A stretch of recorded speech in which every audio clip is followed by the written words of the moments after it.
that this meeting is being recorded. Let's please stand if you are able, and I'll lead us in the Pledge of Allegiance.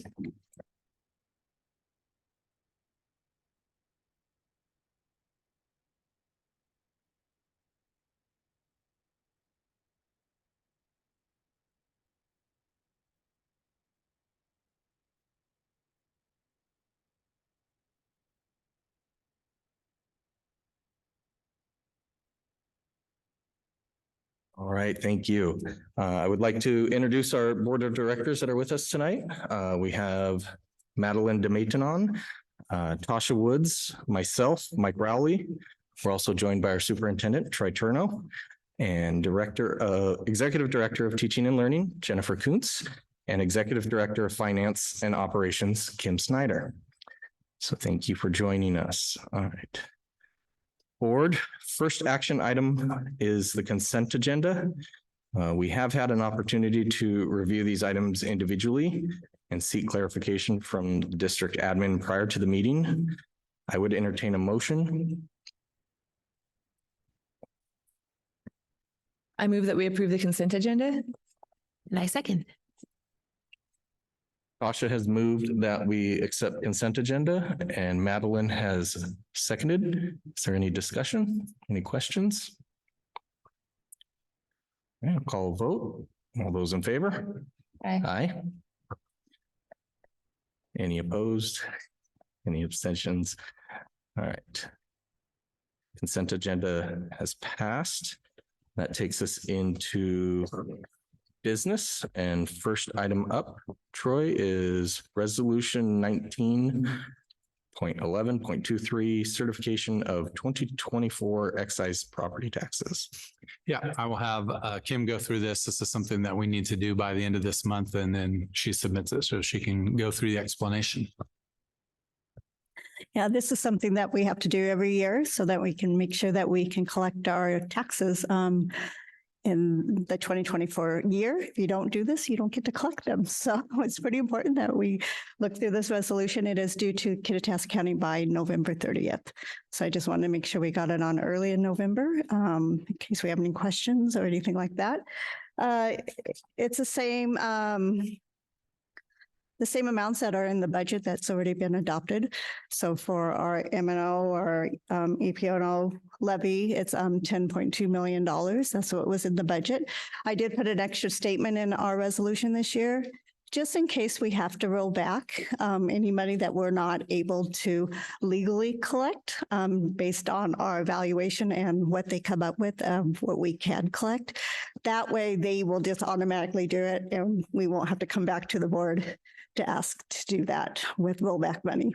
So I just went ahead and did the 10.2, and then Kittitas County, if we have to roll back and we can't collect the full 10.2, then they will just automatically do that for us with the resolution. And then the debt service fund is 5.8 million so that we can pay our debt service. And then in capital project funds is 1.2 million for our tech levy. Is what we're asking to be passed with this resolution. I have a question, and if you don't have the answer, I completely understand. Mm-hmm. In our history, have we ever had excess levies approved where we have not been able to collect the full amount, or we've had to do a rollback? We've had rollback before, yes. Mm-hmm. And before they were pretty. This time I did the language so that Kittitas County, because I think it's still one of those areas, if we grow in enrollment and we can collect all of it, then I want to make sure that we can collect over all of it.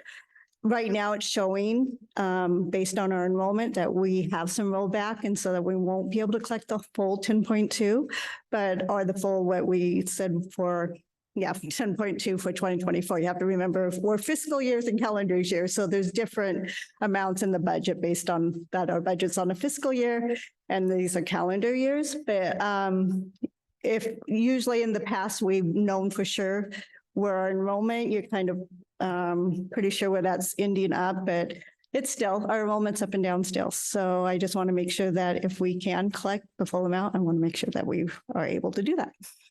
Thank you for that clarity. Madeline, do you have any questions or, okay, I don't have any questions either.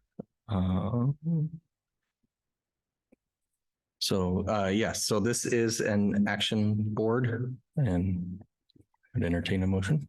I move that we approve resolution 191123. And I second.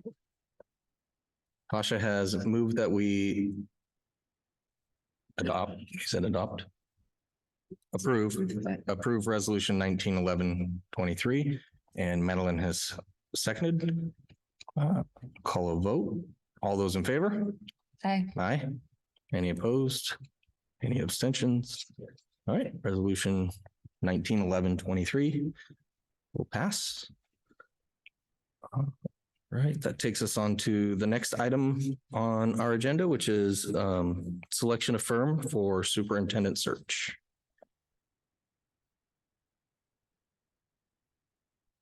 And so we had 4 applicants, four search firms reach out to us with our RFP requests.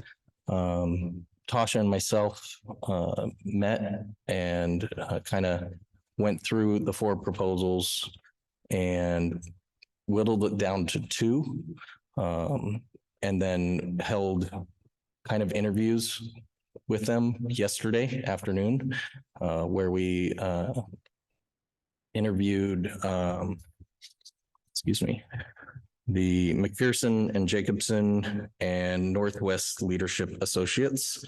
So we spent about an hour with each firm, their representative, and one in person, one on Zoom, going over kind of their proposal, which was they just kind of went through this packet and gave us as much information as they could.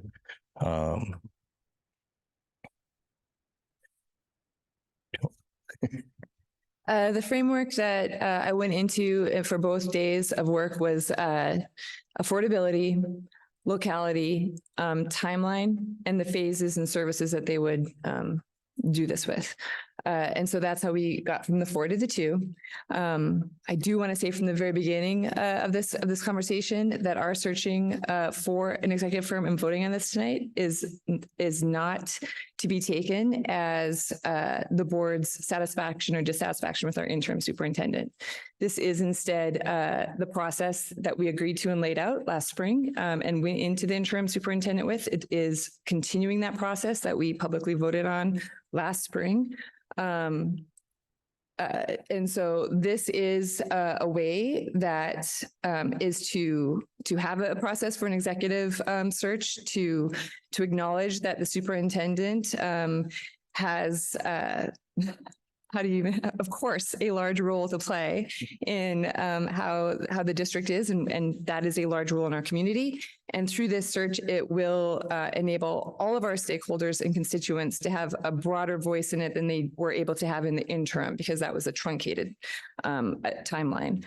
So this is not to be taken as satisfaction and dissatisfaction, but to be taken that the board takes very seriously staffing and the leadership of our district. Once we got down to the 2 and in our meetings with them, one had a PowerPoint deck, which is available to you if you would like to review it. I would say the phases were pretty similar. Yeah, both phases or both search firms kind of lined out, roughly 4 or 5 phase plan with starting out with coming up with what we were looking for in a superintendent, then following up with advertising for the position. Third was focus groups. That was focus groups. So they would put out surveys and things like that to the community, staff, whatnot.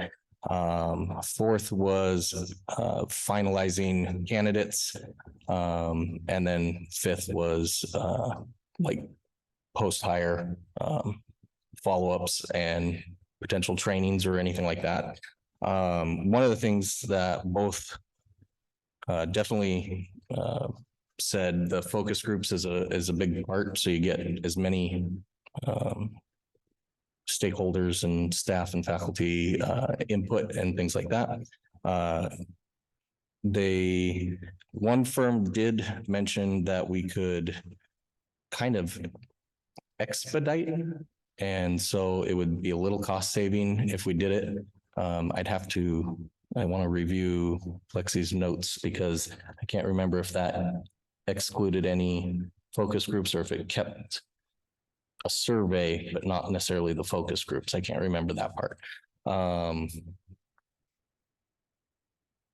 And then most recently this morning, we also received another email saying that they think they could trim their costs down a little bit as well. So both firms that between these two, they're actually pretty close to the same costs. So Both Oh, sorry. firms also have availability to have Spanish speakers. Yeah. Okay. Are we looking at similar timelines, since the phases are pretty similar? Okay, Yes. so no obvious differences. No.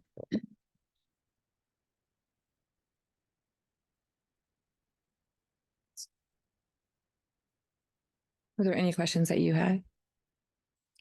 Yeah, no, the phases were similar. They would help with communication to make sure that it gets to the daily record. I said was probably going to be national interest in this. They did not agree with me. No. And that we are also aware that and want to get a web page or information on the website as soon as possible. But really that timeline is being held up, or we need to have this vote done first so that we can establish that timeline to put that information out. So that was part of, I would say, our internal timeline and big thanks to district administrators who we were able to review this on Monday. They were able to get interviews with these firms Tuesday afternoon. And moving into WASDA next week, we will see both these firms. they were, one for sure was ready to like start work right away. They wanted to meet with us right away. So it was interesting. Did you say both of them offered like a dual language or a bilingual? Mhm. Okay. They did just say Spanish speaking, I think. Yeah. Yes. Yeah.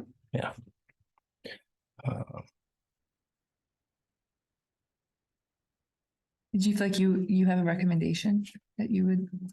I do. I think, I mean, both being that both are very similar. I do feel like for our community, for our district, one kind of stood out a little bit more to me. So yes. Am I to say which one I recommend? Before you do that, can I ask you one more question? Yes. Did one have more experience in our area, or were they both pretty? You can see in the RFP, Yeah, I saw like- they answer that both of them have strong tradition of placing people. McPherson is who we worked with 5 years ago for the superintendent search. For Superintendent Haber was the ultimate choice there. Northwest Leadership has done, I mean, I think on theirs, Wenatchee and Sela recently. So they both have people. We met with Northwest Leadership in person. McPherson was on Zoom. They were located in Vancouver, Washington when we met with them on Zoom. And I'll say when we were doing the interim search, Northwest Leadership, and actually the gentleman who came and interviewed, I actually spoke with him a few times before we made a decision to just do internally with Kim and Lexi running the show for that one. So, but yeah, I personally, after meeting with both and kind of the outlines and whatnot, in my opinion, I would actually choose Northwest Leadership over McPherson. So. With the cost adjustments in there, and then there are expenses in there, but we're looking at quotes of approximately 15,700. So that's what the vote is on tonight. But this is an executive search. It does need to be handled, and our district admin are very busy. It was great that HR was able to do the interim. This will also give the all stakeholders, all constituents, a chance to provide feedback, which will be useful going forward, not only for not only for the superintendent search, but also where do they see their district? Where do they want their school? What do they want to see those outcomes? That I think is money that is well spent in order to begin that gathering process. With Mike's recommendation, I would also say that I don't have any concerns about Northwest leadership.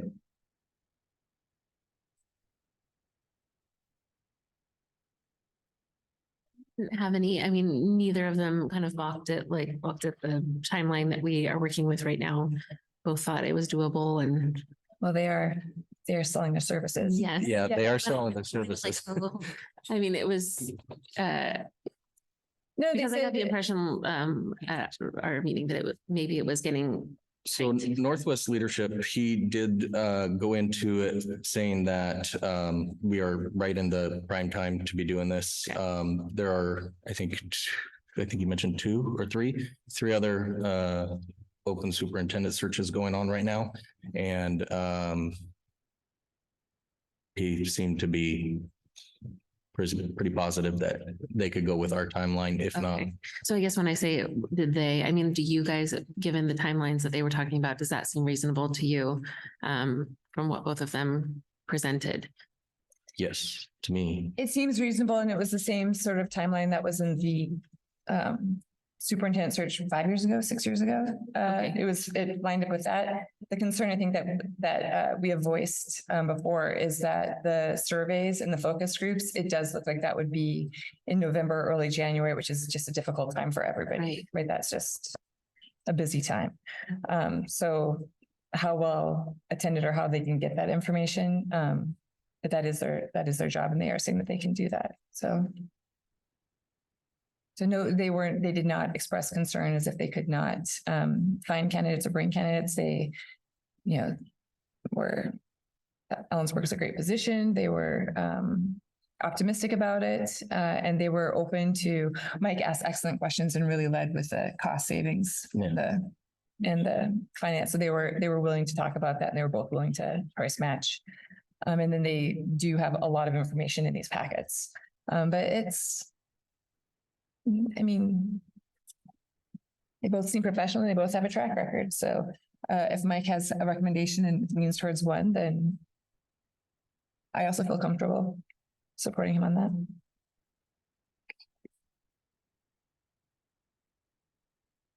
So if there is, do you have any other questions, Madeline, since, okay.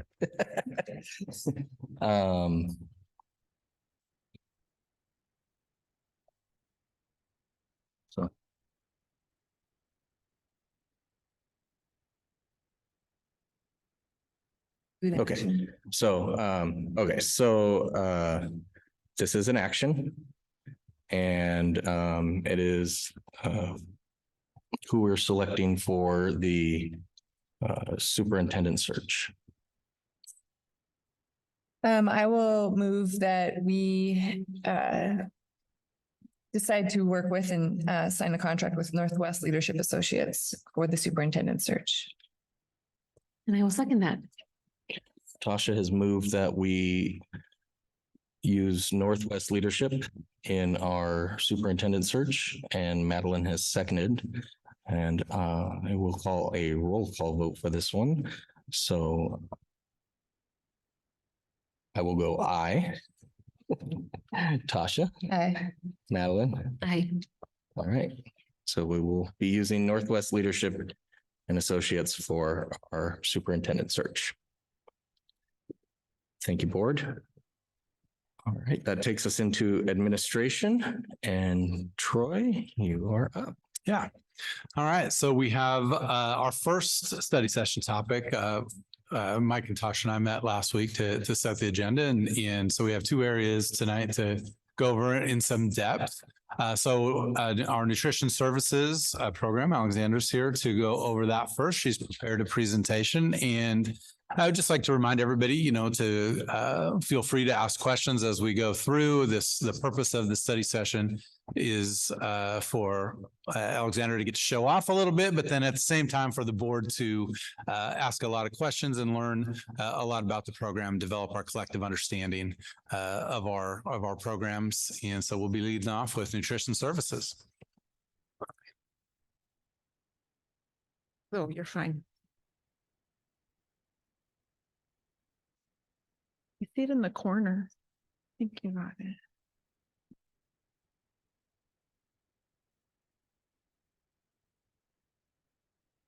Well, good evening, everyone. Thank you for having me here.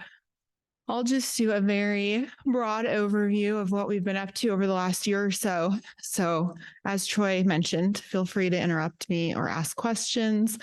If there's something particular you want to know about, I'm happy to talk more about it. So feel free to interrupt me. Oh, is it not on? It is on? Okay. Oh, okay.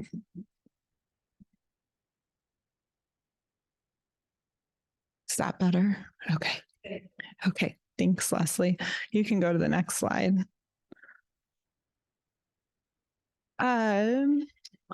These are 3 of our primary goals that we are currently working on. These have driven a lot of the decisions we've made recently when it comes to expenses, grants, bringing on some new personnel. So we are continually trying to increase our scratch cooking initiatives, also farm to school, and then improve our sustainability. And so I'll touch on each of these a little more as we go through. To start, really, ever since COVID, we've been making a pretty concerted effort to return to more of a scratch cooking model. This is not new in school nutrition, but when the Healthy Hunger Free Kids Act was implemented back in 2014, the goal of that was to get schools to think healthier when it came to food, but an unintended consequence of that was the guidelines became so strict in terms of nutrient requirements that a lot of districts didn't really know what to do. And companies like Kellogg, Tyson, General Mills stepped in and they said, we'll do it for you. So you can just buy our product. We've already figured out the fat, the calories, the sodium. We've already got the meal equivalents figured out for you, which is a whole other thing, but we'll essentially do the work for you. And so a lot of districts said, great, let's do that.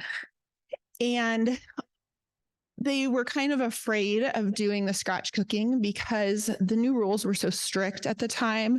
There really weren't rules before that districts were kind of intimidated by scratch cooking and having to revamp all of their recipes to fit these new rules. So Ellensburg, like a lot of other districts, tended more towards these heat and serve options. We had Chef Patrick Garman here before me, and he really did work hard to bring back more scratch cooking. But then COVID happened. And so that kind of derailed our plan and everyone else's. So since then, we've been trying to get back on track, pick up where Patrick left off, but then also bring in a lot of our own new ideas and concepts. So we've been working really hard to start. A great place for a lot of schools to start with scratch cooking is with salad bars and produce. It's a little less intimidating in terms of prep and sourcing. So this is a picture of our Morgan Middle School salad bar. This is pretty typical. My Morgan Middle School staff is very competitive, and they send me pictures almost every day of what they're putting out.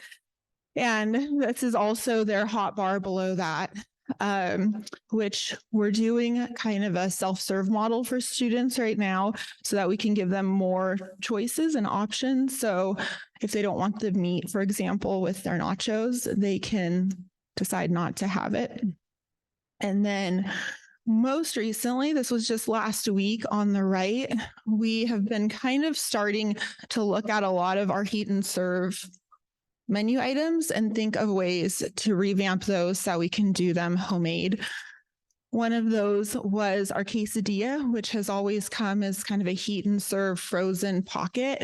And so we started utilizing what's called commodity or USDA cheese. And I think that's chicken, which is pretty affordable. And then we used the money we saved by using those products on a premium local tortilla from Patty Pan. I think they're out of Shoreline, and they use flour from Skagit Valley, which I think is Carn Spring Mills. So we were actually able to spend the same amount on the scratch product as we did on the heat and serve option because the cheese and chicken come to us from the USDA. It's not free, but it's very low cost. You can go to the next slide.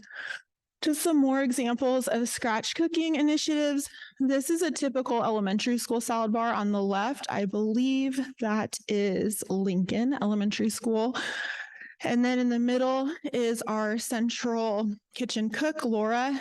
She went to a training last week through a grant that we applied for last year, which offers culinary skills, recipe and menu development training to staff. So she went to Kennewick last week with several other team members, and she made pupusas, which are a bean and cheese kind of dumpling, big dumpling. And then last year, I brought on a nutrition specialist named Charlotte Green. She asked why we weren't making our own breakfast breads because we were buying those individually wrapped. And I told her we didn't really have a good reason for not doing it because this is another one that's pretty approachable and easy to make. So we started doing that every week using local blueberries and apples. So we alternate. Next. So a lot of this is made possible by grants. We have a very tight budget, as does everyone else. And when I first started, we did not have any money. We had negative money. So I really couldn't do a lot of what I wanted. But like I mentioned earlier, there's a big push nationwide for more scratch cooking, more farm to school. And so there have been a lot of grant opportunities in the last couple of years. They're not very competitive, I don't think, because it is a lot of work. And so we've had really good luck with them. Most recently, we got a big grant this last summer from the USDA. This was in collaboration with a few different school nutrition advocacy groups, including Chef Ann, who we're working with on another grant. It was specific to small and rural schools, and I wrote into the grant a lot of different things. One was new nutritional analysis software. Another was staff training, which I'm really excited about because we'll be bringing in a chef this summer for a week-long culinary skills training for 12 staff members. And we'll be paying for their time for that. And then I was also able to fund Charlotte Green, my nutrition specialist, a large portion of her salary for this year.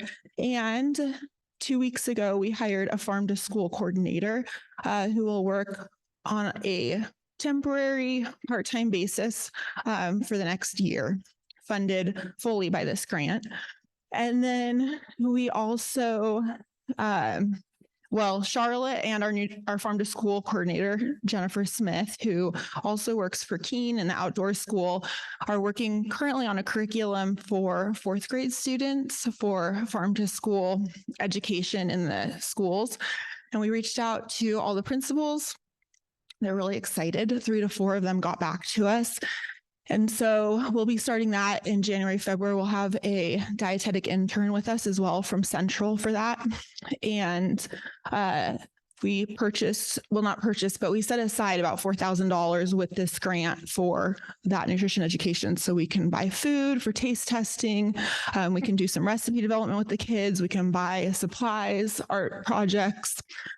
And then 2 weeks ago, we got a new blast chiller for our central kitchen, which is really exciting because we just have a big walk-in in our central kitchen. And every time we cook something like chili or marinara and roll that into the cooler, it brings up the temperature of the cooler, which puts all the other food at risk. So the blast chiller heats things very quickly in kind of an isolated environment so that that hot food doesn't impact the safety of other food around it. This last summer, we also got a tilt skillet with funding from OSPI.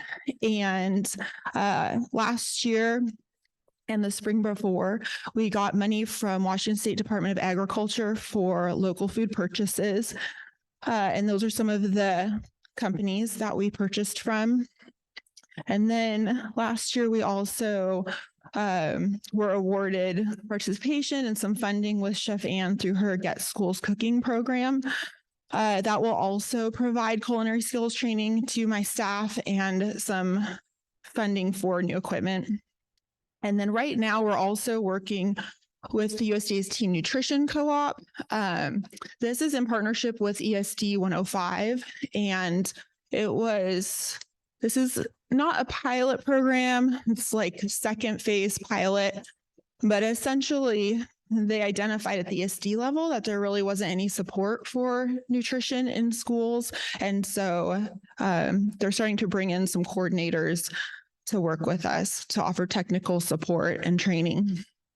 And then right now, we've got some other grants that we're working on. We just submitted a Department of Ecology grant for reusable flatware in all the elementary schools. We're hoping to implement that in the spring. And then we just applied for another round of the Washington State Department of Agriculture farm to school money. That's where we purchased a lot of the Greenbow beef last year, or how we were able to. And then right now, I'm working in collaboration with some of the other schools and departments on OSPI's Healthy Kids grant. The full amount is $200,000 for the district, but I am looking for about a $60,000 to $80,000 chunk of that for a new dishwasher for Valley View. These are some of the people that I just mentioned. So this is Charlotte Green on the far left. She is a Central Washington University graduate. She got her master's last year. She's also a registered dietitian. She is working as our nutrition specialist. She has helped apply and receive a lot of those grants. She's spearheading the reusable flatware project.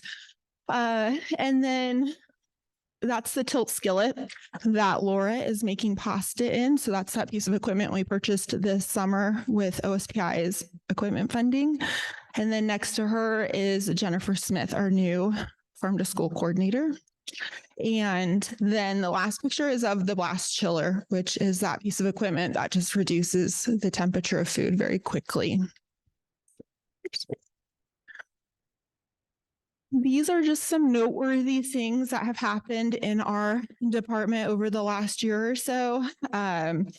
More specifically, just this last fall, we have seen an incredible increase in breakfast participation from October 2023 compared to 2022. This is because IDA was required to implement breakfast after the bell this year based on their poverty percentages. And also, Morgan voluntarily implemented a second chance breakfast program, which has been really successful. I think of the both the secondary schools, the data for breakfast participation is really low. And so in the spring, I approached both principals to see if they would be willing to consider a second chance breakfast. And Michelle went with it, which is amazing, because they were only serving, I think, 60 kids maybe a day for breakfast. And now they're serving close to 300 on some days. I think just maybe with the change in schedules, the really early start times, it was just really hard for those middle schoolers to get breakfast first thing in the morning. And so this has made a big difference for that school. We have also seen a slight increase in lunch participation. I really credit a lot of that just to our focus on scratch cooking, locally sourced food, higher quality ingredients, and also promotion. So I work pretty hard to promote the program on social media. Sometimes with the Daily Record, we'll pull them in. And really any opportunity I can to talk about what we're doing. I mentioned Charlotte as that nutrition specialist, our farm to school coordinator. And then I already mentioned the breakfast after the bell programs.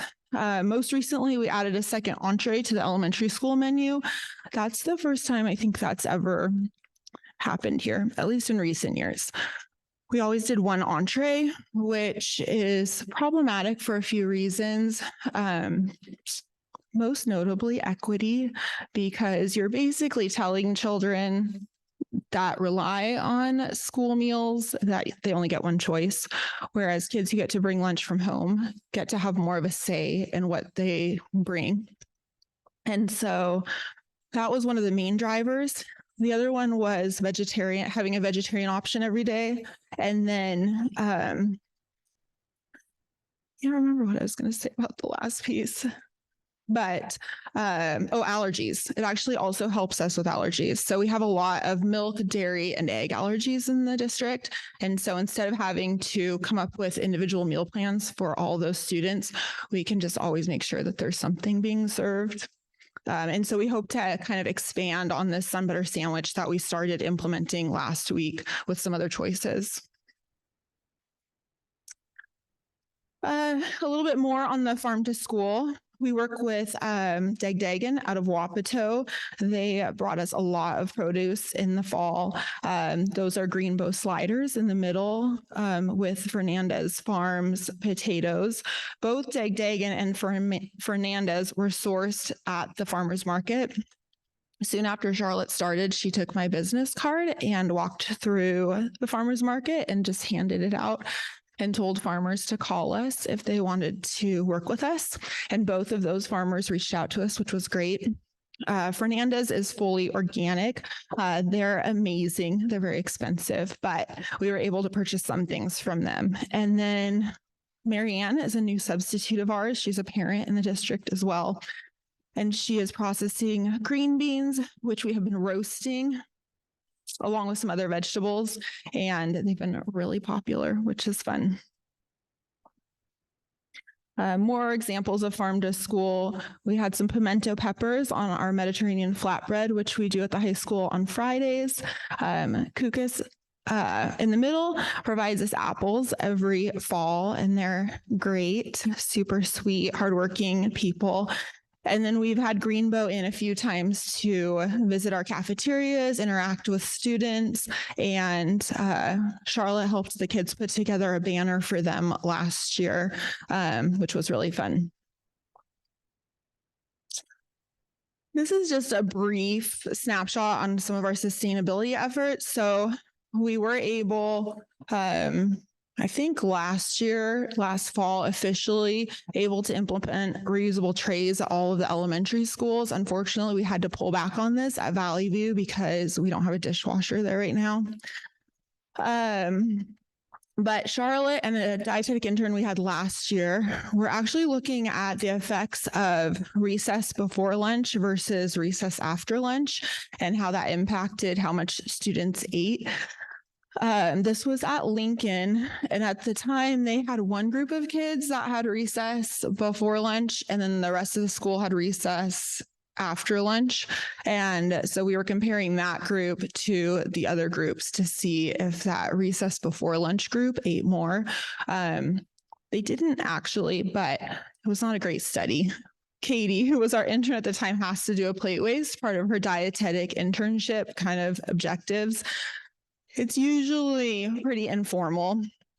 The big flaw in this study is that the recess before lunch was second graders, and we compared them with first graders. And so second graders will probably just naturally eat more food anyway.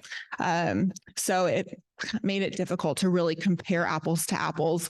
But we did actually see less milk waste with the group that had recess before lunch. And there is a lot of good research out there for recess before lunch, primarily related to just the kids coming in hungry and wanting to eat more. And when you do recess after lunch, a lot of schools have it set up so that kids can kind of choose how they want to spend maybe that 40-minute period. And the faster they get done with food, the sooner they can get out to their playground to play with their friends. So they just don't tend to eat as much. But I think Mount Stewart and Ida both this year kind of revamped their schedules, and they're doing recess before lunch for the most part, which is great. And their kids eat a lot. So that's good for us. Just some challenges that I'm anticipating over the next year or so. There is a concern for a nationwide milk carton shortage expected. It hasn't hit us quite yet. We don't know exactly when, but probably in the next week or two. We don't know what that will look like. We don't know if the milk companies will kind of ration, so we'll get some milk, just maybe not all of it. We don't know if we'll get no milk. There are some other options for sourcing milk. You can do a shelf-stable milk. It is, I think, double the cost, so it's very expensive. You can also get milk in pouches. They're just little plastic baggies, and you just stick a straw in them. Some schools are looking at those. They're not really available, but there's talk of Dairy Gold bringing back the machines that they used to use to make those. So we'll see. And USDA has already issued a notice that basically gives us a waiver to not have to provide milk at all. It's a required component of the school meal program. We do what's called offer versus serve. So there's 5 components in a school meal. Kids only have to take 3. So they're not required to take milk. Now they'll have essentially 4 components to choose from. They'll still have to take 3. We had a really rough start to the year when it came to staff absenteeism. It's better now, but in general, since COVID, this has been a struggle for us. So hopefully we'll see it stabilize a little bit more this year. Currently, we're in a really good spot, so I'm hoping the trend continues. We are always kind of anticipating budget shortfalls. Our USDA federal reimbursement was actually reduced this year, while obviously the price of goods and staffing costs is going up. So there is the potential for a budget shortfall. Based on my last 2 months' budget, we actually look pretty good. And I have to say, a lot of that is due to the Breakfast After the Bell program. So thank you, Ida and Morgan, for saving our butts with those programs. And we really need a new dishwasher at Valley View Elementary School. I've had some quotes start to come in because I've been getting quotes for this grant. And I think the most recent one was about 40,000, but that did not include the plumbing. It's not up to code with the city. And I think the plumbing, Randy and I were talking about it, was maybe somewhere in the $10,000 range-ish. So that's probably about a $50,000 to $60,000 cost. So we have to figure out how to pay for that because they won't be able to participate with the reusable flatware. They can't use the reusable trays. So the sustainability aspect is really in the tank over there.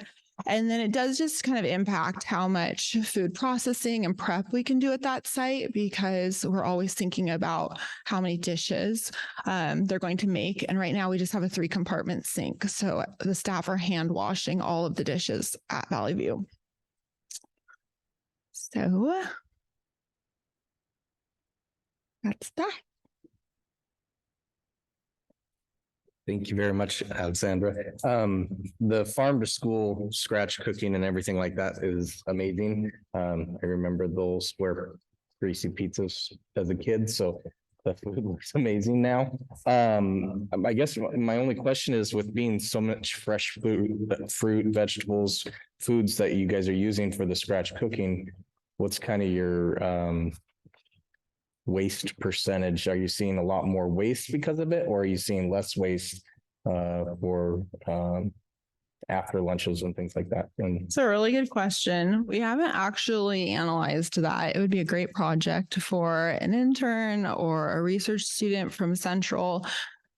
It's involved to do plate waste or just waste in general studies. So we haven't looked at it. I think it's probably less because the quality of the produce is better. However, in general, produce and milk are the most highly wasted items in school cafeterias. So I think it's still a problem. It's painful sometimes to watch our gorgeous, like Maryland Carr organic apples getting just tossed into the bin. So a big part of the education curriculum that Charlotte and Jennifer are developing is actually a sustainability element to their curriculum. And they really want to target basically a whole grade group of students, which is how they settled on fourth rather than spreading it across multiple grades, and really start at that grade level with sustainability and talking about waste as part of that, and food waste in particular. And so that will be one of their lesson plans is food waste, sustainability. But it's still a problem. We've also looked at composting and just some other options in general for reducing waste. Ellensburg isn't like really with it, unfortunately, as like a city. In Seattle, we, had really great composting systems. So we're kind of on our own if we want to develop some kind of composting. There really isn't a citywide effort at this point. So yeah, we're still seeing a fair amount of waste, unfortunately.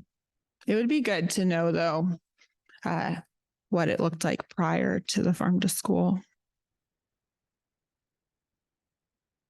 Have you looked at all and as far as, is there a cost savings as you move towards scratch cooking versus the heat and serve meals, or is it kind of a wash? Well, it actually seems cheaper. However, labor costs, you could argue, might be impacted. What we've been trying to do is implement like a production schedule. And so it's really hard mentally to get people on board in our kitchens when they've done something a specific way for so long. From my perspective, it's the same amount of labor because you just, in general, with scratch cooking, want to kind of break everything up into small pieces over a longer period of time. For example, with like our breakfast breads, we might portion out all the dry ingredients on Monday, then you would dice up the apples on Tuesday, put it all together on Wednesday. So you're doing a small amount each day. And that way, it really doesn't feel like it's an added labor cost because they can really fit it into their typical schedule. And the food cost has gone down quite a bit since we've done the scratch cooking. So it probably is a wash, even if you factor in added labor, but we really haven't added too much labor since we've started this. So I think we've actually seen a reduction in that.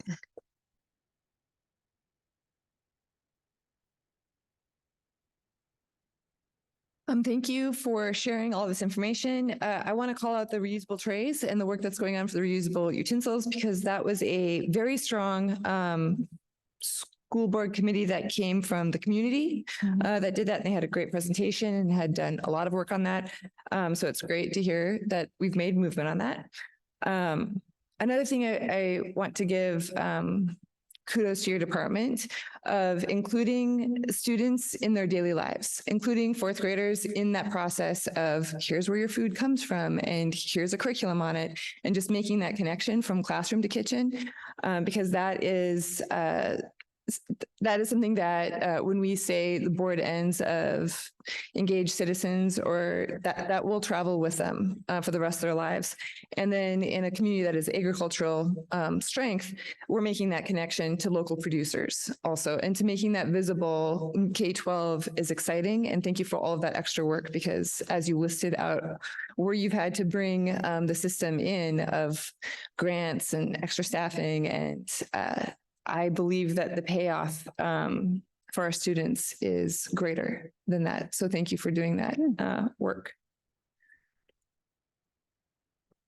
Thank you. All right. Anything else, board? All right. Thanks, Alexandra. Thank you. Thank you.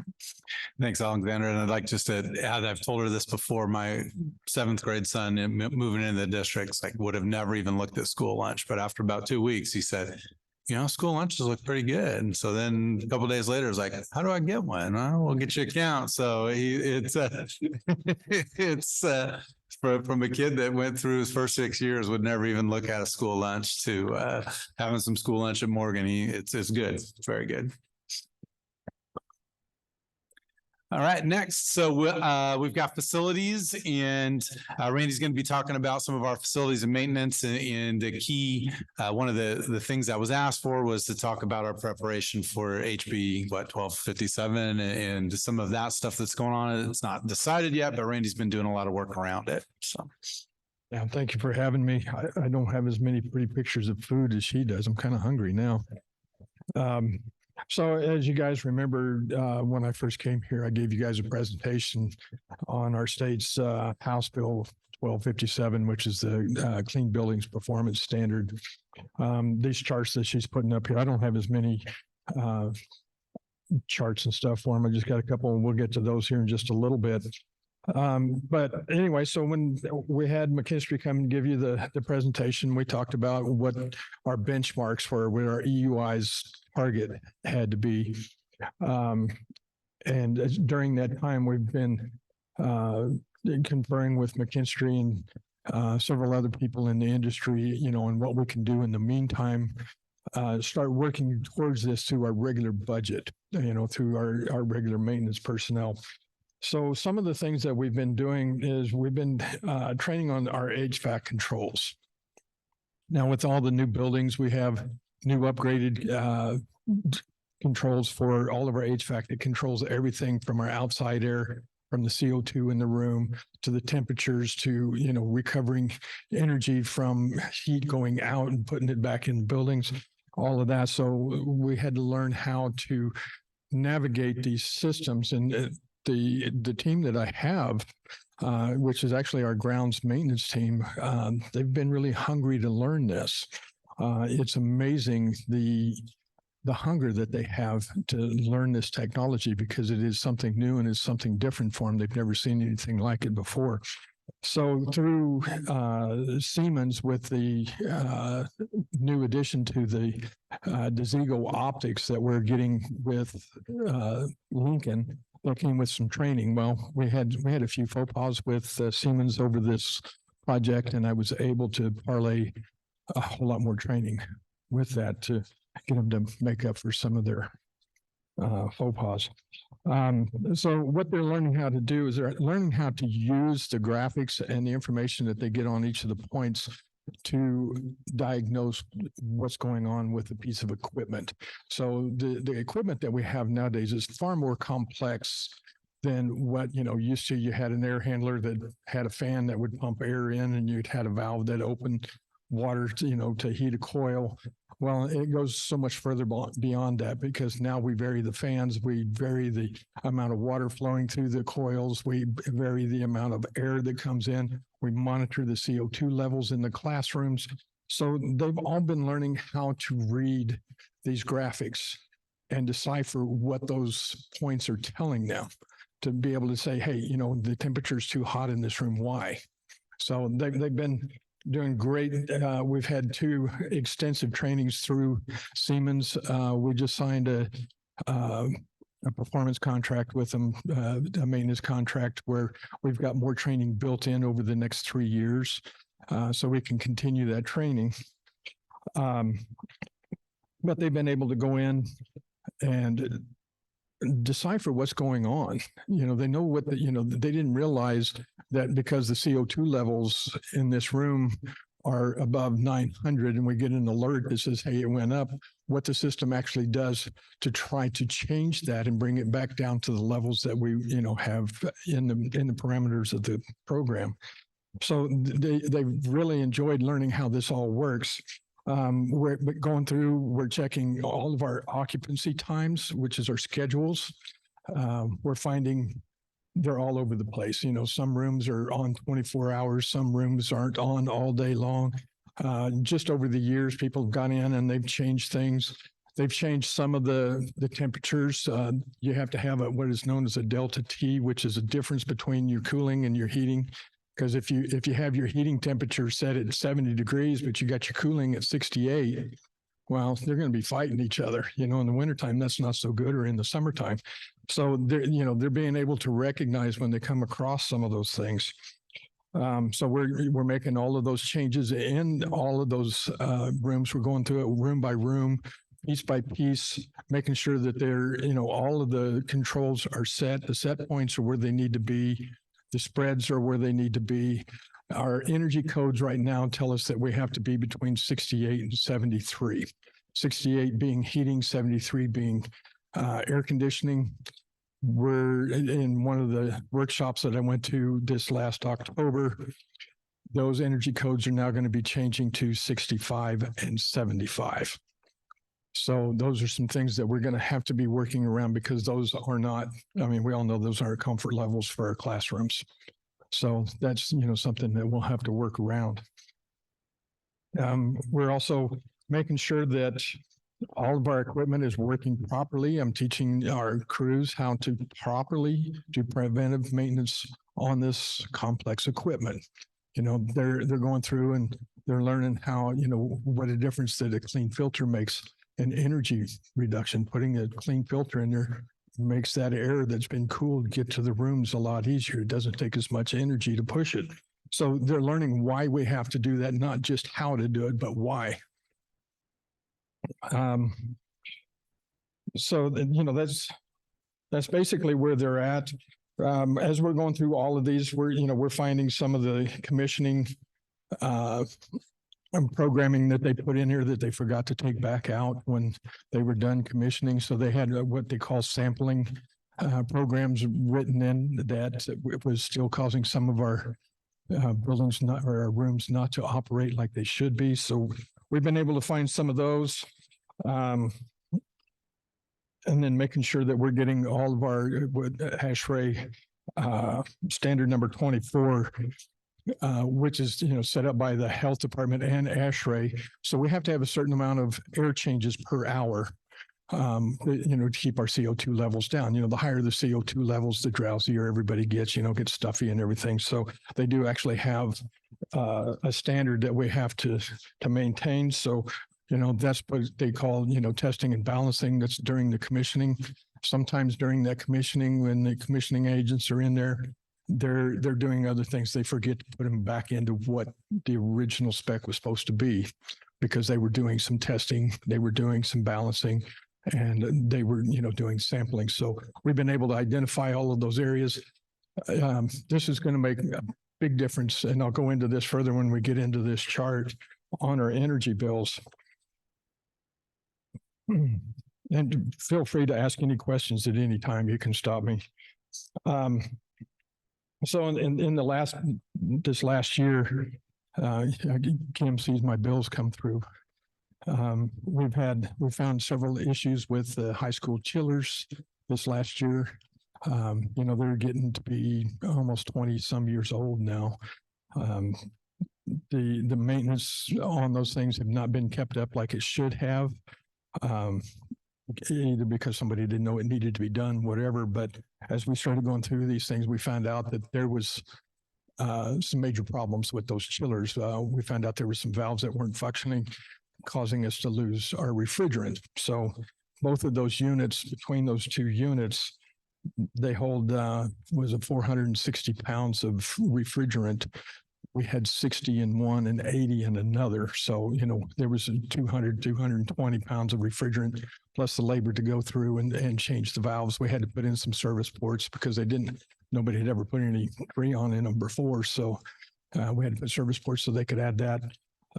That was quite expensive, but our chillers now, other than we've got one little glitch that we're still working on the commissioning of the repairs. They've had to order another part to get that done, but we should come spring. Those things should be up and running optimally. So we should be getting our energy savings out of that. The number one boiler, as you guys remember, that you approved a hefty little bill for replacing a boiler on that. We went from an 80% efficient boiler to a 95% efficient boiler. It's a burner, not just a boiler, but just a burner in itself. And so that also qualifies for some energy incentives, some rebates that we can get back on that. So I'm working with the city and BPA and the city gas company, so we can get some of these incentives back to help pay back on some of those costs. The Valley View's our big elephant right now. It's the elephant in the room. It's 30 some years old, and the equipment is that old too. So we started going through it to making sure that, you know, everything was running optimally on that. We had called McKinstry out to help us come change out some of the major components that were faulty. So we've gone through all 7 units now. They're all up and running. The issue that we're having with these units is finding parts. They're so old that it's obsolete. So we're either having to re-engineer how the thing works so that it can work properly. But at the same time, we've got it fixed. It's cooling like it should. We should get our energy savings back because now even the AHUs, which is the air handler units, these are multi-zone units. Instead of having what they call a VAV, each classroom having its own fan and damper so that they can control the amount of air. These are just zone units. It's the same amount of air that's coming in. They just change where the air is coming from. It's either going to come from the hot deck, which is your heating, the cold deck, which is your air conditioning, or from the outside air. So they operate on each one of those. So there's on some of those, there's 8 zones in each unit. Not very efficient. Eventually they're going to have to be replaced. So that's why I call that the elephant in the room. And then of course we have the boiler there at Valley View. As we're going through all of our utility bills over this last year, just reviewing them, we found that we had a major spike in our gas bill for Valley View. Now, I mean, as you can see in this chart here, I'll just refer to that. The second bar there, that orange, that's Valley View. That orange is the gas usage. So as you can see, we're almost 3 times more than any other school in the building, and it's a 60,000 square foot building, you know, versus our high school, which is a 200,000 square foot building. So we started going through. We have 4 units in that building that use gas, 2 boilers, 2 water heaters. So now we're trying to determine what is going on. Why did we get such a spike? And I think it was in 2019. Yeah, 2019, which it was our highest use. It stayed up there. It didn't come down. So I've been working with the city gas company. They've come out and they've checked our meters, make sure our meters were reading right. We have McKinstry commissioned to come out and go through these boilers, turn them up, tune them up, try to figure out why we're using so much gas. The water heaters, they're 80-gallon water heaters, nothing spectacular. We should not be using this much gas. So we're working on getting that done. One of the nice things that we found out through all of our maintenance, all of our filters for the past years, they've been being changed out by our custodians, and we're finding out it was kind of a hit and miss. They get busy, they get started, they get busy, they forget where they're at. So they don't get changed properly. So we've taken that away from the custodians and we put it back into the maintenance department, because this is the time that we look at all the belts. We look at the cleanliness of the coils. We look at we have heat wheels in there. There's rotating wheels that capture heat, either take it back outside or put it back into the building, making sure that they're clean, making sure that everything is working optimally. When we did this last summer, we had a smoke event where we were at 151, which is in a healthy level. The health department came in. They wanted to come in and see what our high school was, because it was one of the oldest, more efficient buildings that we have outside of Valley View, and they wanted to do an indoor air quality on it. And with the filters that we're using MERV 11s. Health department is trying to get everybody to go to MERV 13s. Our equipment can't handle it. You don't get enough airflow over it. It burns out coils. It burns up motors. So, we've been working with the Department of Ecology. We've been working with the Health Department on all of these. We just got a book back. They're actually listening to ASHRAE and everybody else where we're going to try to stay with MERV 11s. Now, with our systems, we can start out with MERV 11s, and at the classrooms, we can use MERV 8 because the MERV 11 is the first filter in the whole line of succession going to those classrooms. But on that particular day, at a 151 parts per million, which is an unhealthy air quality, we were at 48 parts per million, which is in the good range. Now, that is just with MERV 11. So they were really impressed that our systems were able to dissipate the particulates that were in the air and make it safe for our kids. So that was a good plus for us.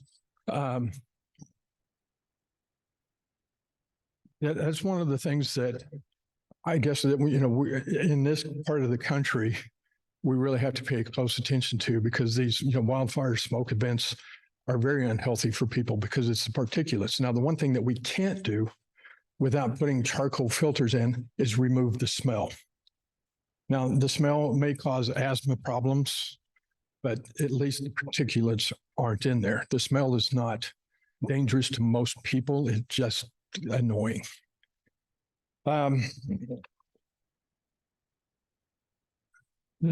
So that was a good news. I worked real closely with the Department of Ecology, CWU, and a couple of the other schools. Kittitas County was chosen out of there was 4 counties chosen out of the United States for the Department of Ecology to come in and work with these 4 counties on what we do for cooling centers and for healthy breathing centers. And we met them up here at WSU. This was, I think it was towards the end of the school year last year. And they were just collecting information on what we did. Well, Los Angeles was one of them. There was one in Arizona and one in Colorado that they all chose. And the level of expertise or experience that we had here in Kittitas County, this is what they told us, was far more superior than any of the other counties that they had dealt with. And so they used all of our information, and they have now published a Healthy Air Playbook that was just sent out. So a lot of the information that we were able to provide is now in that book. So, in going on looking at other energy savings, just outside of the obvious of the heating and air, we're also looking at envelopes, building envelopes. We're looking at lighting, any other, plug loads, which plug loads are, anything that's plugged into the wall, which, some of the things that you're going to have to deal with are, the personal refrigerators, the personal heaters. We'll see where we get with our EUIs before we start tackling that. But, lighting is one of the big issues that we also have at Valley View, because they're still using T12 bulbs. And I don't know if you guys are familiar with fluorescent lighting. T12 is the one that, the ballast had all of the PCBs in it, but, they've gone to electronic, but that's the bigger bulbs, energy hogs. So as those lights are going out, we can't even buy T12s anymore. We bought the last box this last summer. Nobody's manufacturing them anymore. So, we were buying, Platt, North Coast, all of them. They were trying to find, warehouses of them, and, so they were getting them because they couldn't be manufactured after, I think that it was 2015 or something in that area. I'm not sure on the date. But so now as those things are going out, I've partnered again with Bonneville Power and the city. And so we're starting to work on, how can we get all of these changed and get all of our incentives without impacting our budget too heavily at one time. That's going to be, with our budget cuts and everything that we've had to do. So we're trying to fit this into our general budget as these lights go out, or, say, if we got 4 lights in a room, hey, let's go ahead and change them out to LEDs. It's called a ballast elite bulb. Everything is in the bulb. We hook the tombstones directly to our 277 power. No more ballast, just a bulb. So that, that energy savings is going to be pretty substantial as we get those changed out. So that'll help us get into these EUIs, the targets that we need to hit.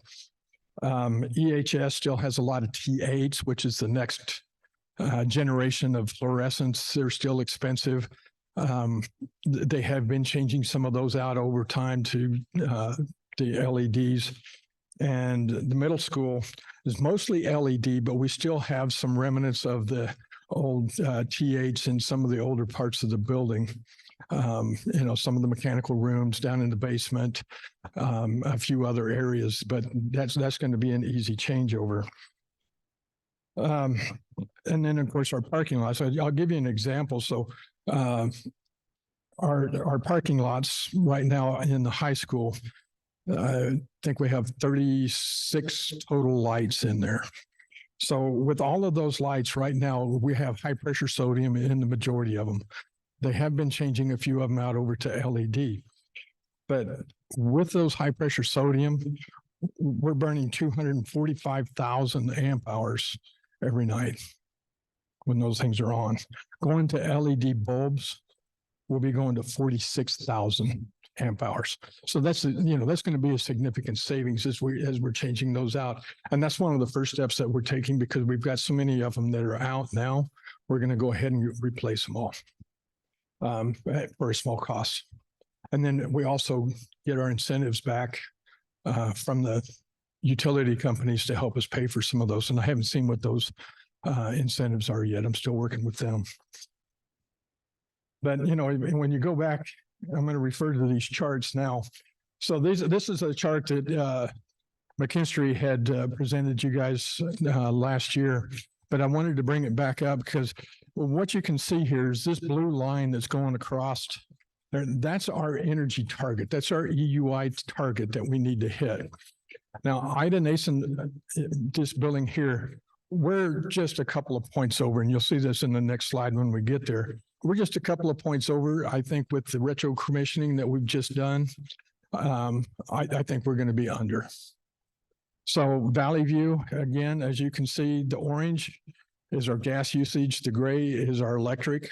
If we can figure out what's going on with our gas usage, we can get that down to a more manageable level, hopefully. But until then, we won't know where we're at. We're going to have another year of data after we get these things tuned up to know exactly where we're going to be at. And it's going to be, the same thing with all of these buildings. It takes a little time after we do this retro commissioning to see, we have to go through the seasons to find out where our energy actually is, our energy usage is. Mount Stewart, the same way, we're just a few points over. Lincoln, you can see that we had pretty substantial gas usage compared to the other two new. But if you remember, last year we were having a big issue with keeping the hallways warm. We weren't able to get above 65 degrees. We found out that we were getting a stacking effect because of all the open vents that was up on the roof. So, Garco went in and they temporarily plugged all of those off. We were able to maintain our temperatures a little better. And then this spring, we put a new roof on there. We took all of those vents completely off the roof. They were no longer needed. There was no sense of leaving all the curbs and everything up there for a potential leak. So we paid a little bit more to have them all removed and covered completely over with our new roof. So I'm anxious to see where we're going to be out there, but I believe we're going to be below our EUIs on that one. So I think we're good to go there. Morgan Middle School, it's pretty much split between electric and gas. Again, they have, the complex updated systems. We have ERUs, we have all of that. So it's just going to be retro commissioning. We have condensating boilers, which is the new version of these that use very little energy. So retro commissioning, again, I think is going to help us there. And then with the elimination of all of the T8 bulbs, I think will help some there too. So again, it's going to take a year for us to collect that data to know exactly where we're going to be at again. And then the high school, we got some work there. putting in the new boiler burner. That's going to help with our gas usage there. We still have some repairs to do on boiler number 2. If you remember the picture I showed you, the burner tube was still cracked and split. We're going to pull that out. We can't do it this winter because we don't want to have one down and the other one go out. So we're going to wait till spring and we'll pull that tube out and we can weld it in-house, put it back in, and then we'll have McKinstry come in and tune it up, make sure that, you know, all of our flames are burning properly and all of the controls are working properly as far as modulation. So I think you can go ahead and go to the next. So this is our the chart showing our EUI targets. So the middle column in the big yellow circle is our targets. That's the EUIs that we have to hit. You can see right there, Valley View Elementary School. What we're at now is 175.5 points. Our target is 55. So we're 120 points over. That's our biggest elephant right now that we've got to try to tame. So the rest of them, as you can see, Lincoln, our target is 54. We were at 61. So, you know, we have a deficit of, you know, basically 7 points. I think we're going to come in under that with getting all of the bench covered up. Ellensburg High School, EHS, target is 53. We were at 93 at the time. So, you know, we got basically 40 points that we've got to try to make up for. So we're hoping with the new boiler burner and the repair of the chillers that we can get that down enough. And then we're going to have to start working on the lighting. I think our envelope is great. One of the other things that I talked about doing, we have that huge commons up there. You go up 10 feet and it's hot. So I think one of the things I'm going to look at is trying to put some kind of a circulation fan. They call them, excuse the word, but the name of it is called a big ass fan. And I think, Mike, you're familiar with those. To put one of those up there to bring some of that heat down. So our sensors are picking up that heat and we're not having to pump as much in there. So and that's kind of where we're at with the EIUs in our benchmarking. We still got a lot of work to do, especially when it comes to the high school and Valley View. I think our other schools, I think we're going to be well within our targets. So that's good news. So going on, I think that's pretty much all I have as far as energy savings. Do you guys have any questions on that before I go any further? Have 2 questions. One is on the Valley View equipment and things like that. Even if we were to replace it, the building being as old as it is that going to help bring those? Would that help bring those numbers down or make it more efficient by just fixing the equipment, or is there anything structural? There could be several other things. I've got McKinstry coming back in to do another presentation to Kim and Troy on another path to compliance, and it's I forget the name of it now. I just had it on the end of my tongue, but we'll have to do an investment grade audit in order to do that, to find out exactly, you know, how well the building is put together. You know, what's the insulation, you know, what's our windows like, you know, what's the seals like, the roof insulation, all of that stuff comes into play at that point. I mean, the building was built in 1993. I mean, you think 93, well, that wasn't that long ago, but that was 30 years ago. Codes were a lot different. Building materials were much different. You know, the mechanical equipment was a lot different back then. So I really think that replacing that equipment is going to be the biggest step to getting there. I think the building envelope itself, with the exception of the windows, is probably top notch as far as insulation and everything else goes. The windows, they're not, you know, the big fancy double pane gas filled windows that we have in some of the other buildings, you know, with all the E ratings and all of that. So, you know, between those 2 things, I think we'll be able to get down there. But that's, you know, that's where the cost is going to come in. That's a big cost in that one. Yeah. And I think this is probably going to go more towards him eventually, but I did see something, I think it was today, about the cost of natural gas is going up in the city of Ellensburg. And with seeing how Valley View's numbers are, I'm kind of curious what that increase in cost could do to the budget and stuff like that. So I mean, I think we're all looking at what all that was, all our utilities are going up, all the cost of what we call MSOCs, which is our supplies and utilities, and all that has gone up and it continues to go up. Do I know what that looks like for sure? I'd have to get back to you, what that increase is and what that looks like. Compare it to what we're doing now. okay, thank you. And one of the things that the state, I'm sure that you've had, they're trying to do away with gas heating equipment, gas cooking equipment. They're wanting to go all electric. There's been quite a bit of pushback on that from, coming from the utilities and other companies that's involved with all of that type of equipment. So they have pushed that back a little bit. I think right now residential is the only one that you can't put any gas heating or cooking appliances in. So, I mean, we all know that gas is one of the most efficient BTUs that we can get. Even in a country where we have hydroelectric, it's cheap, but gas is still cheaper per therm than what an electric does. And I have not yet seen yet what an electric heating system would look like for a building this size. So I can just imagine. Randy, sorry, really quick. Can you remind us of the date of compliance for this House bill? What is our target date on this? Yeah, so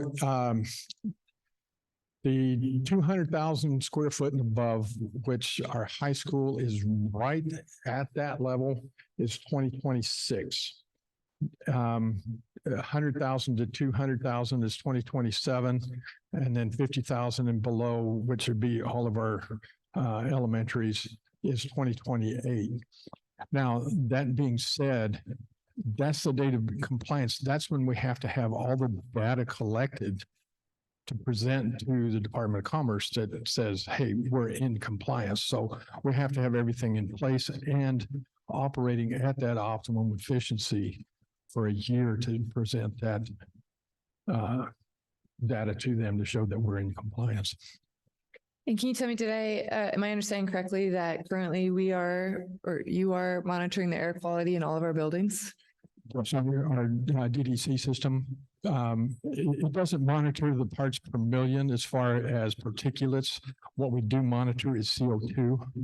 That, in the classrooms, it's not hard for, you get a classroom full of kids, and especially if they're screaming and hollering, that CO2 level goes up. And what happens then when the sensors realize that it's getting over 900, it opens up outside air dampers, but it also changes our supply air temperatures, set points. It's a pretty complex system on how it, manages to keep those temperatures and those CO2 levels.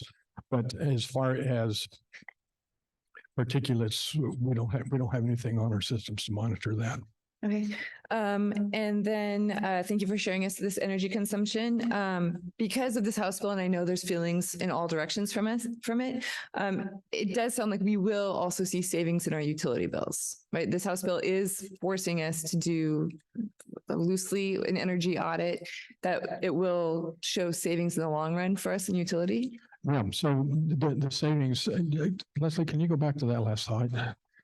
So yes, the energy savings, if we get everything to our EUIs, if you see the little box up there in the corner, right now our total energy cost per year is right at $1.8 million. If we get all of our buildings down to our EUI targets, we'll have an estimated savings of $731,000 a year. Just significant. So it's substantial, but the costs to get there on, especially the two buildings, we don't know what that payback time is going to be yet, because we don't know what it's going to cost us to get there. Okay. I want to thank you because through this whole entire process, you have informed us all along the way, and you have a plan of action. So thank you for that. You're welcome. Okay, so just a few other projects that we've got going on to help save money in our budget, just real quick. I've been working for the last 6-7 months with our custodial supplies vendors. Right now, our custodians have just been getting everything from Walter E. Nelson. They've been able to buy whenever, whatever they want. You know, there has been no controls on that. They've done a fairly decent job.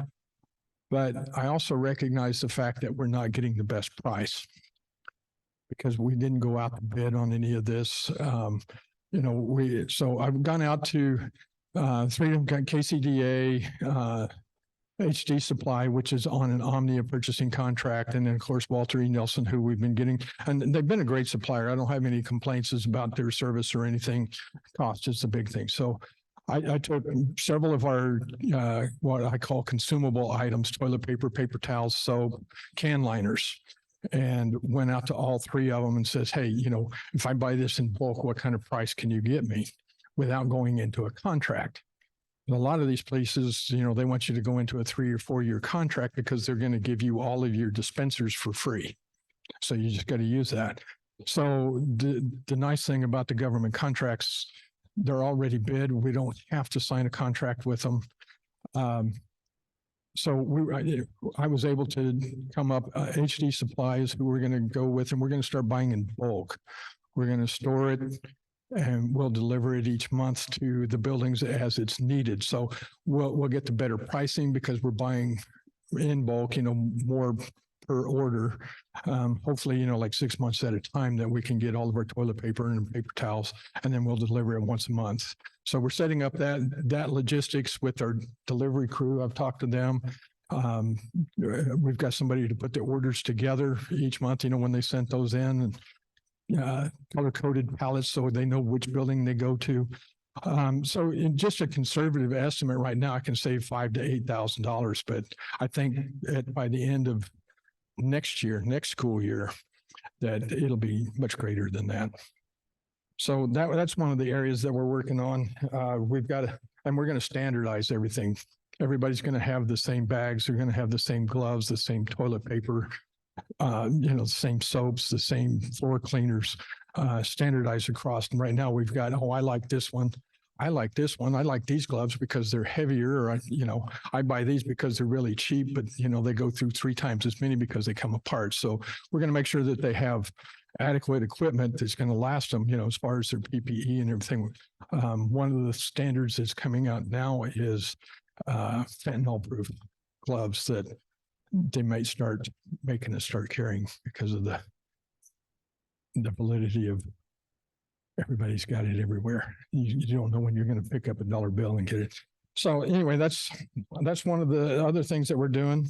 We're also, working on, like some of our irrigation pumps and everything. Some of them are old. They're not variable. They don't have any controls on them. They're either on or off. We had to replace the pump for the high school last year when the old one went out. So when we bought that new pump, we made sure that we could put a VFD on it and vary that. So we're also looking at new controls this year to go along with the new sprinkler system that we're going to try to put in on the football field this year. But last and not least, I want to acknowledge the team that I have working for me. All of the custodians, the ground crews, I'm so proud of them. Everybody has pulled together. They're all working towards the same goal to make sure that, we're being as efficient as we can, that our systems are as efficient as we can, and that we're trying to save the district every bit of money that we can so that we can use it for better things, to buy better equipment, to, help our schools thrive. So any other questions? Nope, doesn't look like it, Randy, but thank you very much for the updates, and that's awesome about the team, and so thank you.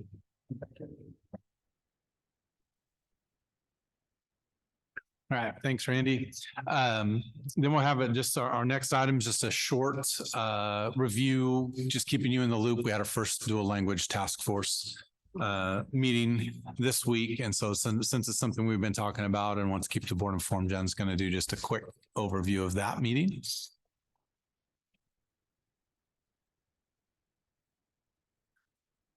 All right, so I've shared two brief documents with you guys. One is just the dual language task force overview, which just kind of lists the purpose, the outcomes for the team for the year, the what our agenda, our calendar of meetings looks like, and who's on it. And so as you can see, the purpose of the team is really to explore what is the feasibility and options and sustainability of a program, a dual language program in Ellensburg School District, really looking at our students, our resources, our capacity, our staffing, all of those pieces to determine, can we move forward with the dual language program?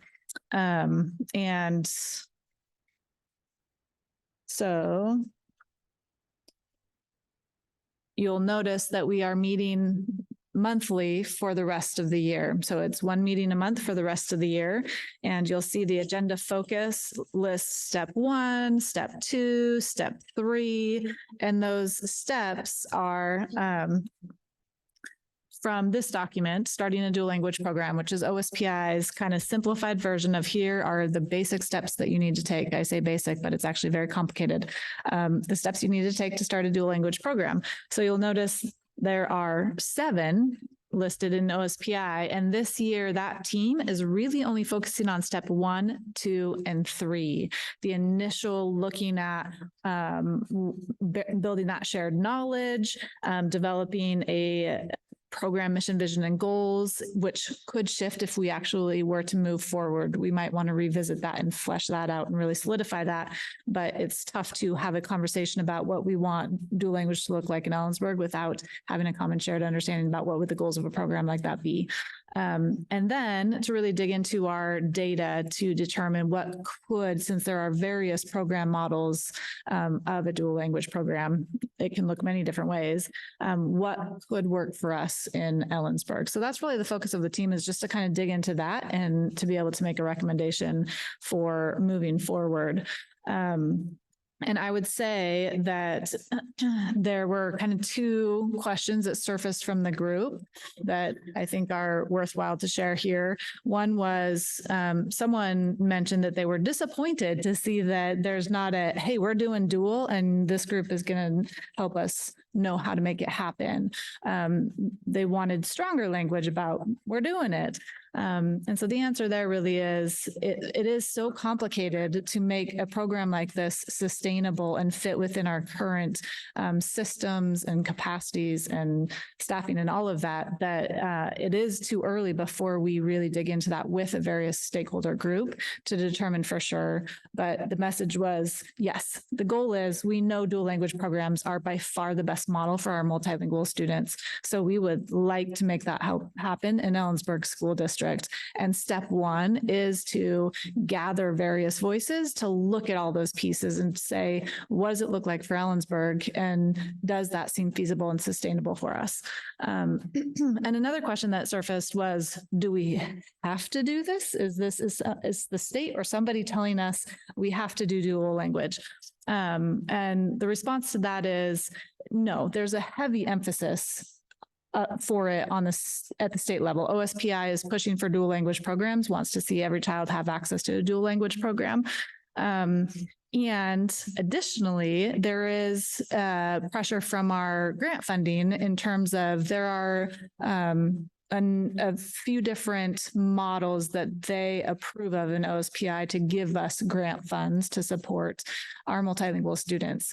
And the program model that we currently have, they consider one of the alternative program models. And if we use that and receive grant funding, we need to be showing that we are working towards one of the approved program models. And each of the approved program models includes some level of dual programming in our classrooms. So some of them stop at 3rd grade or 5th grade. So they're not true dual programs, but they do ask for multiple languages to be being used in instruction for multilingual students. So the reason these alternative program models like the one that we use is even considered by OSPI is because they understand districts face all sorts of roadblocks and challenges to implementing something like that. And so many districts still use them. So do we have to do a dual program? No. Does all of the research tell us that's the best model? And do we need to show that we're doing our due diligence to explore that for Ellensburg? Yes. So board, I just want to reiterate support from what I heard. We're not having to do something. And I would like to sort of shift that language of, but is it feasible and sustainable to how is Ellensburg going to make it feasible and sustainable? Because it's what's best for learners. And so I, as a board member, fully support this and expect this in our district. So thank you for leading those discussions.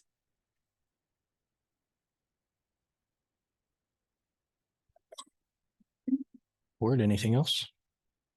All right. Jen, thank you for the update. Yeah, our next discussion items were just things that we wanted to revisit at some point in time. We obviously have a small group, so we might want to just kind of set the scene for our next meeting or December meeting to do that. But we wanted to talk about what board committees we wanted to keep going this year, get it going. And then, you know, there was a schedule for doing some school visits and any additional talk about any legislative priorities. I think we'll hear about WASDA's next week. We already know those. WASDA's already, everybody's pretty much got them out, but just one more avenue if we needed to talk about anything. So those three topics. So is there any discussion right now about committees? I don't think so. So we will bring that back up probably when we're in full speed, probably December with that. Same thing for a school visit schedule. Probably, I would assume that one's. Everybody's getting ready for conferences over the next week and a half. I think we can push that off until December and maybe go see some Christmas programs. Absolutely. Holiday programs. Holiday. Yes. And then anything to add or, you know, I will be doing a little bit to help ESD 105's pledge priorities, providing some data for our ask to bring staff mix back in. So we're going to kind of be at the forefront of that, but just anything else that anybody wants. I mean, we've talked about it before, but anything we want to emphasize. No, I just brought WASDA's ledge priorities that they did. So I gave it to Leslie so that can be in the board packet. And then I just printed off. It's right from their website, what it is. And then just at this point, I think this would be a spot where it could be added that Alex Ibarra has on multiple times wanted to come and visit specifically around funding for special education in our district. Yeah, and we'll have to set that up. I was scheduled to meet with them at the Chamber of Commerce today, but they canceled the school portion of that. Just found that out, right, Leslie? I think they just sent us an email. So that was supposed to be next week they canceled the Chamber of Commerce, the school section on that. Yeah, but they've rescheduled the whole thing, but not included schools. So we will do it a different way now.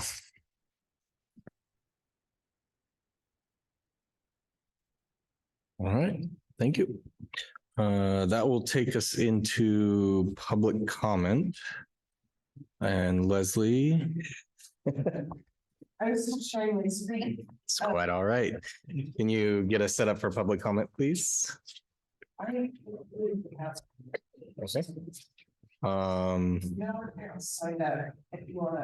I can announce, yeah.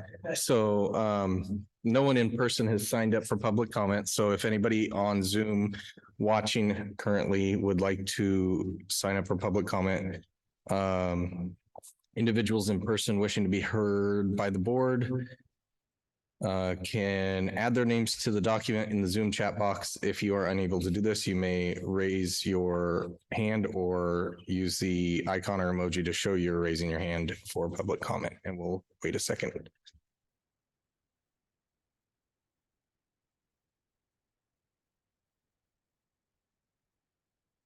Oh, okay. We'll wait 30 seconds.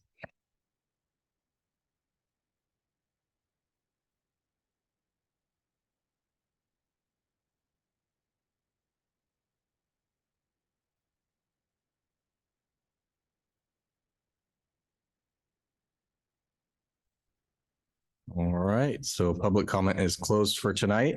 That takes us on to new business, and it looks like we have something on WASDA. Yeah, just so Leslie created the first draft of our itinerary for next week at the WASDA conference. So all we're really asking is that you take a look at it, let us know if there's any adjustments or anything. Said it's just a draft at this point. So take a look at that, and if any of the arrangements were not what you were thinking, just let us know. But anyway, we're getting all that, and we'll continue to communicate with everybody and make sure we're all ready to go next week. Leslie, did you have something to add? Yeah.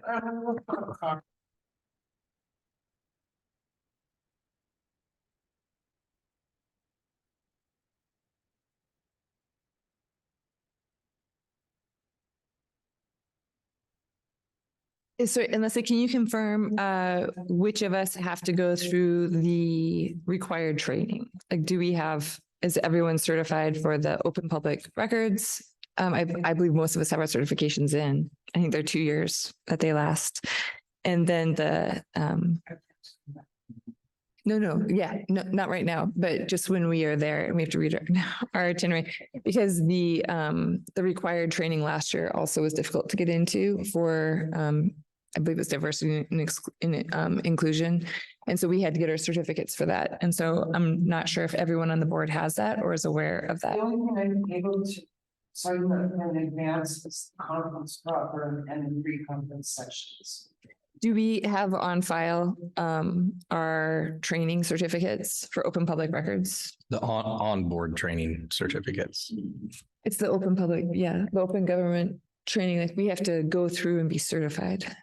It's the best one there.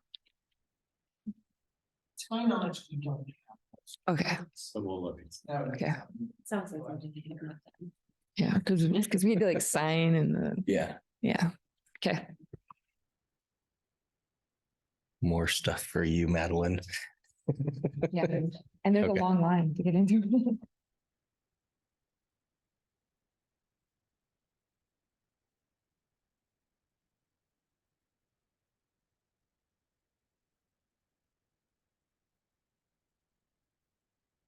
You should probably, Most likely. bring a sleeping bag the night before. Yeah.